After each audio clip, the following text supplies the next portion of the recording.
Welcome to another InfoTrends Video InfoCast. My name is Randy Dazzo, Director of Solutions and Services for the Office Group, and this is the Office Document Technology Week in Review. The ODT Week in Review is a new InfoCast series that will provide you with topical industry news from the prior week that is relative to our market.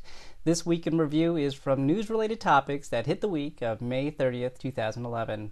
Last week, there was an announcement from an industry leader at Sharp Electronics, and here to talk about that by phone is John Reardon, Group Director of the Office Group. John?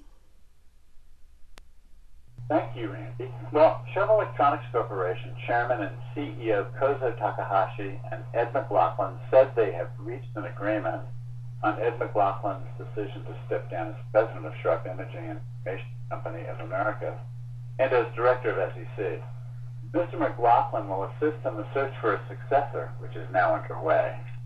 According to Sharp executives, once the new president has been appointed, Mr. McLaughlin will remain at SEC, where he will serve as a senior advisor to SEC and to SECA. This advisory role will include, among other projects, working to ensure a seamless transition to SECA's new leadership. Ed has been with SEC for 9 years as president and revitalized the company's product lineup of office equipment devices. He was also instrumental in pushing forward the OSA platform strategy and really pioneered the web services platform movement for our industry. This news also comes after a series of promotions at Sharp, most likely to ready the new change of leadership. Mike Marusek had been promoted to Senior Vice President of the Business Solutions Group, responsible for expanding the Pro AV channel and further strengthening Sharp's relationships with corporate accounts. Also, Cliff Carogo was appointed to Associate Vice President of the new Product and Marketing Group, which combines SECA's former product management, channel marketing, and corporate and government marketing teams. And lastly, Colin Regina was appointed to Associate Vice President of the newly formed Services Organization. Mr. McLaughlin expects to begin to pursue new business opportunities as an independent consultant to companies in the field of office automation, focusing on designing, developing, and managing projects that would employ his deep expertise and more than 35 years of industry experience. Back to you, Randy. Well, thank you, John. Next, there were a few cloud stories hovering over us last week, and Shelley Ortelt, research analyst with InfoTrends, is here to talk to us about that by phone. Shelley? Thank you, Randy. Apple plans to unveil their next generation of software this week, which will include the iCloud, Apple's upcoming cloud services offering. According to Apple, Steve Jobs will kick off the company's annual Worldwide Developers Conference with a keynote address on Monday, June 6th at 10 a.m. Apple's press release did not mention much detail regarding iCloud, but Apple's cloud offering is predicted to include music and movie storage and streaming, a powerful data center, social networking integration rumored to be with Twitter, and computer services like syncing. And according to the LA Times, Apple's iCloud will be free to start and then cost $25 per year. Ingram Micro, a technology and services provider company, also unveiled new cloud services at their annual Cloud Summit event in Phoenix this week. According to Ingram Micro, they launched several new cloud services from vendors including BMC Software, Cisco, Symantec, and VMware.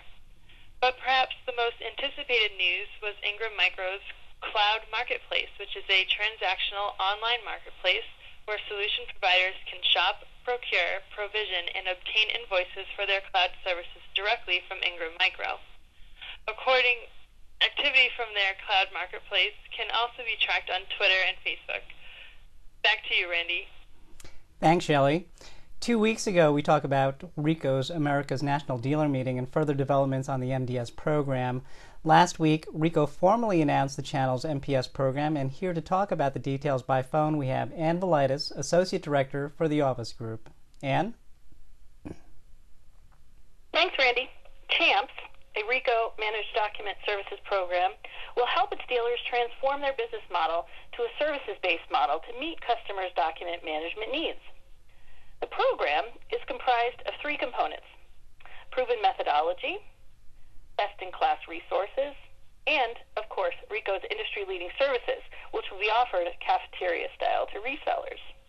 In terms of resources, the CHAMPS program offers dealers best-in-class technology, tools and support that enable dealers to fully manage their customers' output environments. These resources include a dealer MDS support desk staffed with Ricoh personnel who will provide both sales and technical support, access to industry-leading tools, including Ricoh's at-remote USB device discovery tool, sales and marketing resources, and a web portal that takes dealers through the steps for implementing Ricoh MDS and offers choices within each step to allow dealers to customize a document management program that meets their customers' specific needs. In regards to service offerings, Ricoh will outsource its portfolio of services to the dealers. This includes the ability for dealers to outsource premier off-site monitoring services, access to on-site professional services, including output, security, capture, and organizational change management, consulting, and project management services. And Ricoh will outsource its commercial imaging and litigation support as well as IT services, including remote monitoring services for servers and workstations and a 24/7 customer-facing help desk. While in other industry-related news, physicians who have embarked on electronic healthcare record projects have now begun to receive incentive dollars. According to an article in Information Week, as promised, the Federal Centers for Medicare and Medicaid Services did begin issuing payments to Medicare providers who have achieved meaningful use of electronic health records.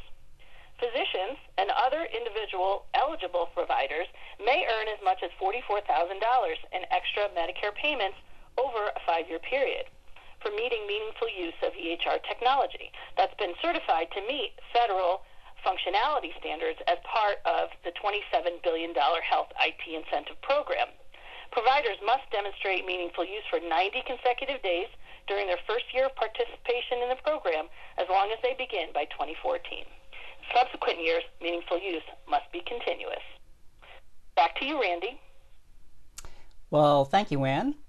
In the UK last week, Xerox announced that it is expanding its e-discovery services with new European offices. To accommodate a growing demand from its global clients, Xerox Litigation Services, or XLS, has opened its first 2 European offices in London and Telford, England. According to Xerox, XLS is one of the world's largest providers of electronic discovery and consulting services that helps lawyers reduce risk and control costs in complex e-discovery matters. XLS provides processing, hosting, review management, production, and support services in the UK. The Telford location has 2 data centers hosting nearly 200 virtual servers with hundreds of terabytes of storage capacity. The client services team operates out of the London office, providing year-round service around the clock. Next, according to Dealbook, Lenovo, the Chinese computer maker that bought the IBM PC division 6 years ago, said it planned to take control of a German consumer electronics manufacturer, Medion, a deal valuing the company at $909 million. Lenovo said that the acquisition would double its share of the German PC market, where it would become the 3rd largest player after Acer and HP. The deal, expected to close in the 3rd quarter, would be the first time a Chinese company has bought a well-known German brand like Medion, which supplies computers and other devices to discount chains. And lastly, Groupon, the mega social media collective buying organization, filed its paperwork for its IPO last week. Rumors are saying that the company's valuation to be somewhere between $15 and $30 billion. Last year, Groupon did $713 million in revenue in 2010, but $420 million in losses. Q1 of 2011, Groupon did $645 million in revenue with $117 million in losses. This year, Groupon is on track to do nearly $3 billion in revenue. Groupon turned down an offer from Google, rumored to be an estimated $6 billion. Now, Google is now planning on its own social media buying group called Google Offers. However, Groupon executives claim they have a hefty head start with subscribers. They also have a large amount of salespeople that get these offers from small businesses around the country. Groupon has roughly 8,000 employees, and half of them are in sales.